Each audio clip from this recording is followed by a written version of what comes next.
Assalamualaikum warahmatullahi wabarakatuh. Baik, perkenalkan nama saya Putri dengan NIM 7211-421014 akan mempresentasikan studi kasus yang telah dipilih kelompok kami mengenai konflik dan negosiasi. Pada studi kasus kali ini, saya akan mengidentifikasi mengenai penistaan agama yang dilakukan oleh Bapak Ahok. Yang pertama, akar permasalahannya.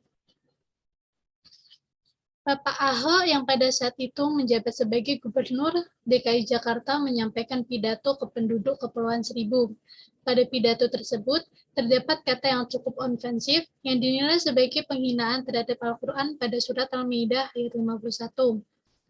Hal ini diperparah dengan tersebarnya video cuplikan pidato tersebut ke sosial media yang akhirnya berhasil memprovokasi masyarakat untuk menuntut beliau atas penistaan agama Islam.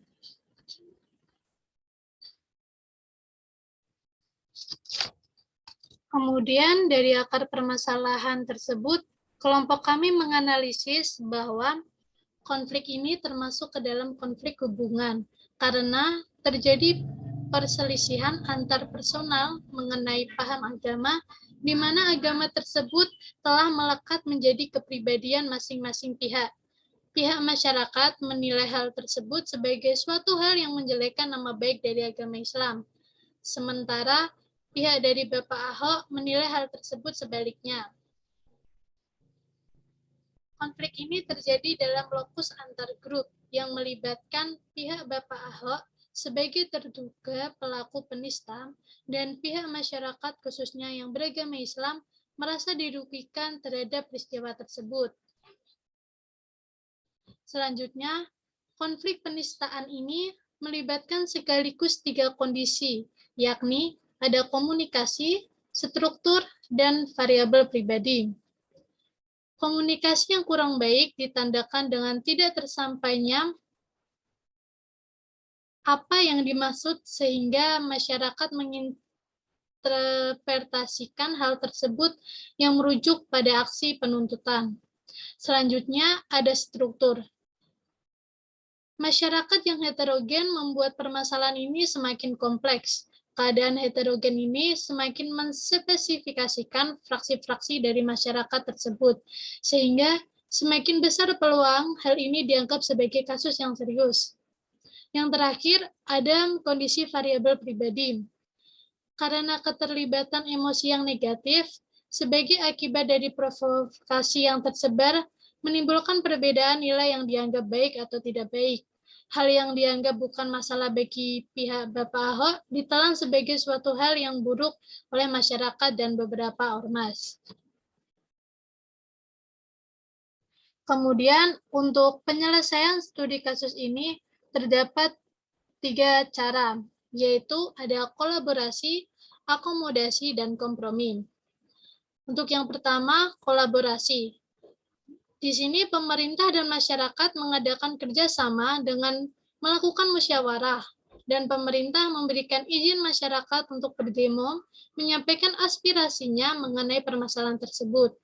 Dan masyarakat memberikan kesempatan untuk pemerintah dan pihak kepolisian menindaklanjuti kasus.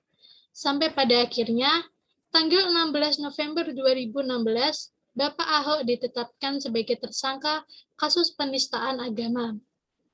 Kemudian untuk yang kedua, akomodasi. Di sini pemerintah menyediakan fasilitas berupa tempat, waktu, dan keamanan bagi masyarakat dalam melaksanakan aksinya guna menuntut keadilan atas kasus tersebut. Selain itu, kritik, aduan, serta saran dari masyarakat sangat dipertimbangkan. Dan yang terakhir ada kompromi. Di sini dari pihak Bapak Ahok tersendiri mengajukan permohonan maaf atas perkataannya pada tanggal 10 Oktober 2016 melalui berbagai media, baik langsung maupun tidak langsung. Kemudian pada tanggal 24 Oktober 2016 mendatangi Bareskrim Polri untuk diminta klarifikasi atas kasus tersebut.